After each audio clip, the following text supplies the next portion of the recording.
رستم نے پوچھا، تم کیوں آئے ہو؟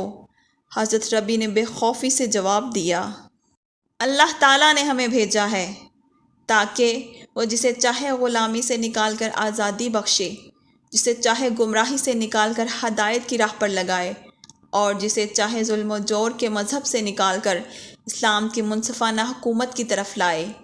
جو کوئی ہماری دعوت قبول کر لے گا ہم اس سے رک جائیں گے، اور جو کوئی انکار کرے گا ہم اس سے لڑیں گے، یہاں تک کہ ہمیں اللہ تعالیٰ کی طرف سے جو وعدہ ملا ہے یعنی فتح یا شہادت وہ پورا ہو جائے۔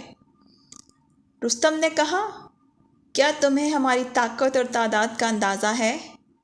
حضرت ربی نے بڑی حکمت سے جواب دیا، ہماری طاقت تعداد پر نہیں بلکہ اللہ کی مدد پر منحصر ہے۔